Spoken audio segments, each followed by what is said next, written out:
support people at a time when they can feel most vulnerable. We restore self-confidence. We repair relationships. We break down stigmas. At TENA, we don't just protect people from incontinence, we protect their quality of life, whether it's new mums or those caring for loved ones. From women wanting to live on their own terms, to men who want to keep control, to those who want residents to feel more dignified and comfortable. Millions of people already rely on us, but the lives of millions more could be transformed with our help.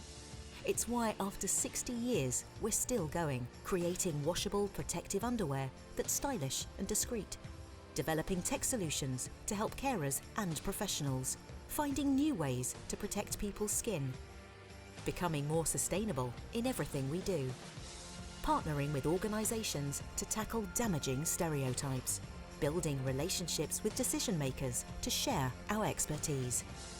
The way we talk, the products we make, the way we do our business, we can liberate people from incontinence. We can make people's lives better. People just like us. That's why TENA matters, and that's why we're proud to be the world's leading incontinence brand. So much like we have just been talking about there, today we want to address a topic that is rarely spoken about in society, but is experienced by millions of men and women every single day. Incontinence. So really, what is incontinence? That's a really good question to start with because the awareness and understanding is so low.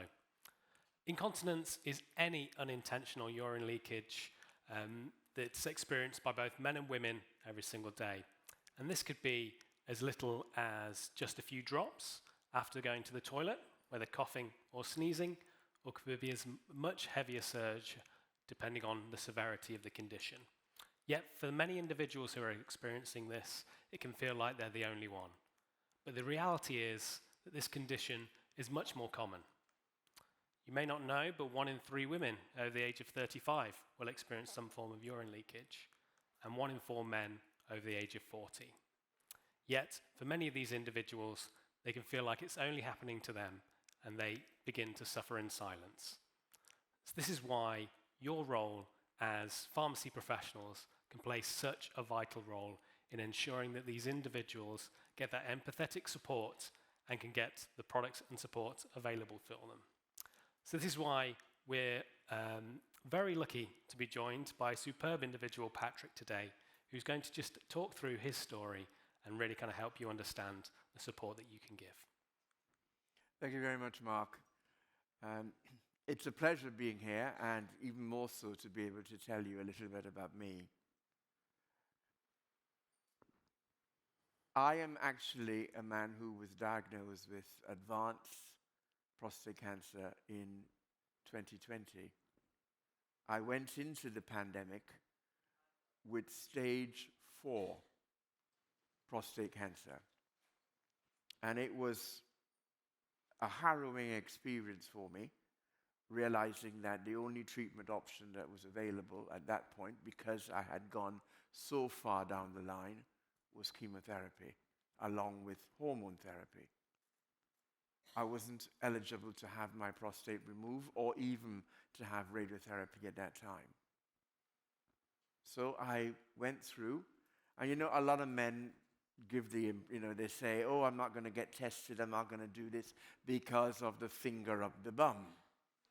I can tell you something right now. I will do the finger of the bum any day than to have to do a biopsy. I found that the most intrusive, horrible experience of my life, and I never want to repeat it. So, there am I, being told. And I got my information, I got what the diagnosis was, by email during the time of the pandemic. And I was given a prognosis of life of 18 months to 2 years. I was horrified. I didn't know how to handle this. But I thought, I am going to do as much as I can, and I'm going to take the treatment options that are coming at me. So I did. I took the chemotherapy. They gave me a lot of different drugs alongside of that to help manage whatever symptoms may come. Now, during this time and this period, I never had any sickness or diarrhea, no pain. The only thing I had was the loss of my hair. I'm a vain person. To have that loss, I thought, good heavens, no one is seeing me. I don't look good in hats. And I'm certainly not tying my hair either, because that is just a non-option. But it grows back. The problem is, it grew back like this, what you see now. I had raven black hair. And I'm thinking, what the hell color is this? I went into my pharmacy. This is interesting because this is where you come in here. And I said to them, look, I've lost my hair. It's grown back like this. No one asked me why I lost my hair or anything like that. And they gave me Just for Men. I decided, in as much as it came from the pharmacy, I'll get 2 boxes. So I put the first one in. It said, up to 40 minutes. I left it in for an hour. I was intending to make sure this was going to change. Nothing happened. I was so horrified, I put the next box in. So by this point in time, 2 hours of dye is in my hair. And I did not know how this had happened. I spoke to my oncologist and she said to me, you have so much chemicals in your body at the moment, and you're going through quite a lot that's going on. It's never going to take at this point. And I thought, well, you could have told me that, and I'd saved myself, because it was £5 something a box. I thought I could have saved myself that money, but no, I had to spend it, and I did. I was depressed. I'm walking through Oxford Circus, and young people could be the most horrible people you'll ever encounter, because they don't think that they're being offensive, right? And this young 21-year-old comes up to me, and I was ready for her. And she says, can I say something to you? And I said, yes. She said, for an old man, you look hot.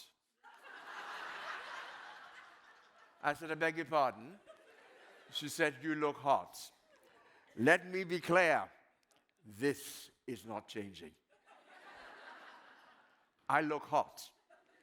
And I am 68. I know I don't look it, good lighting, right? And a 21-year-old tells a 68-year-old, I look hot. Listen, let me tell you something. Not one of you have that claim to fame in here. So I feel good. But the biggest problem was coming at me full force. Because of the treatments that I had to go through, I started to have major issues. Because with hormone therapy, you have the hot and cold sweats, you have the tantrums, the tears, the whole lot. But it started to affect my bladder. And I know what incontinence is like because I went through it and am going through it. And that strips you of every bit of confidence that you have because you daren't go out in that situation.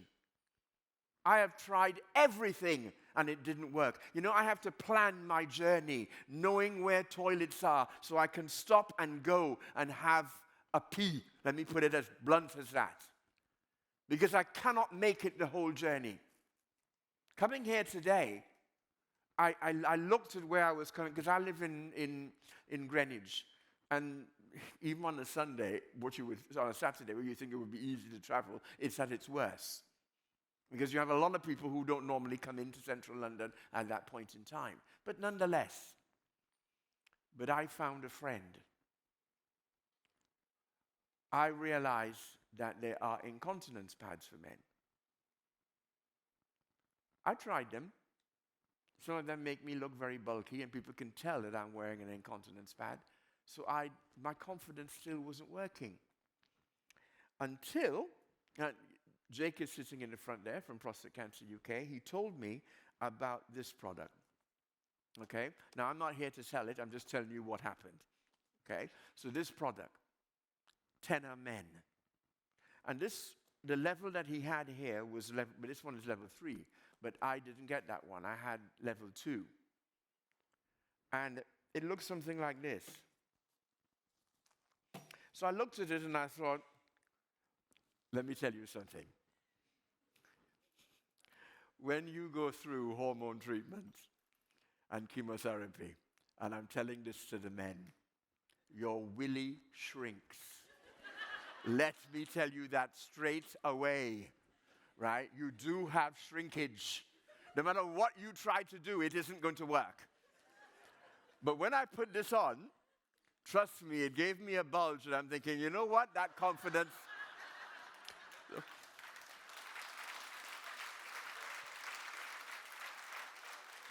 That confidence became real. But what was equally good was the fact that the absorbency level in this was great. I decided to put it to a test. So I poured a glass of water into it. And it absorbed it. And about maybe 2 minutes after, I felt it and it was dry. And I'm thinking, you know what? I need to use these. So I started using them. And they were good because they gave me that confidence to be able to go out. And today, I'm here because I'm wearing one of these. I don't care. I have no inhibitions. I was looking death right down the barrel. So nothing is a problem to me at the moment. I sat there in the corner and I started laughing when the last speaker came on talking about erectile dysfunctions. I can't tell you the last time I had an erection. I would rather have a cup of tea.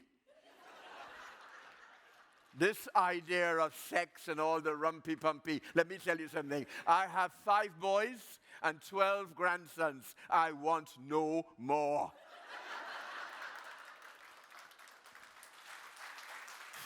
So I felt good. I mean, I was laughing, and I'm thinking, you know, when she was talking about how this was making some men, I'm thinking, let them come and talk to me. I'll tell them what is wrong. I'll tell them what is wrong.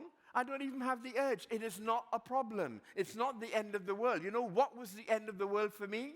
Was the fact that I couldn't go from A to B without having the chance of having leakage, and I didn't like it.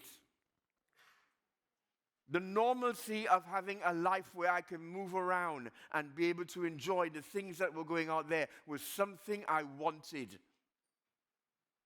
Sex wasn't in that equation, but I did. But you know, the story doesn't end altogether. I had chemotherapy and it worked for a time. But the cancer returned this year. It returned in February.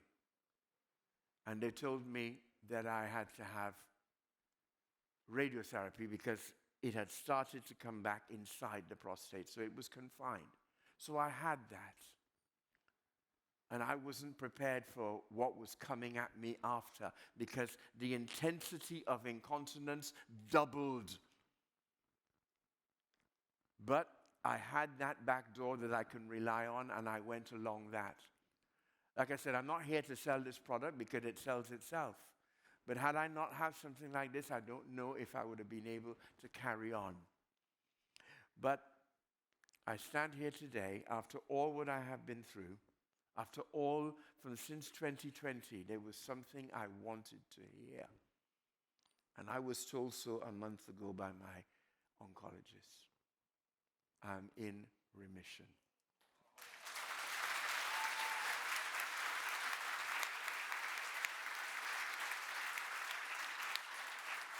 So when you get a chance, I'm going to be around for a little while, if that's all right, down at the TENA stand down there. And if you want to ask me any questions while I'm down there, you feel free to do so. But let me tell you, and this is the point that I want to make, and I know that you all are pharmacists and everything, promote the idea that men should get tested. I don't want another man to go through what I am going through. As you say, you're talking to them about cold and flu and all that sort of thing. And if they start telling you that they are 45, especially if they are black, 45 years old, ask them, have you had a PSA test? Go get one. If they're 50 plus and older, have you had a PSA test? Go get one. This is about saving men's life. And this is about making sure that men don't feel that they have to cower in the shadows anymore because of incontinence and drips and problems along those lines. Prostate cancer is not the only way that incontinence could hit a man. There are several others. I'm only talking from the way how I'm coming. Thank you very much. That was really good. Thank you for that.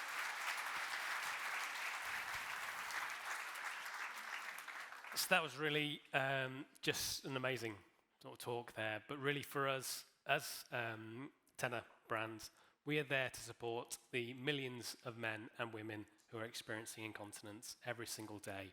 And with your help, we want to really make sure that these individuals get the support that they need, whether it's through TENA or some additional medical intervention that you can really support with. So, like Patrick said, we're here all day for the rest of the afternoon. So if you have any questions, do please find us. Thank you very much.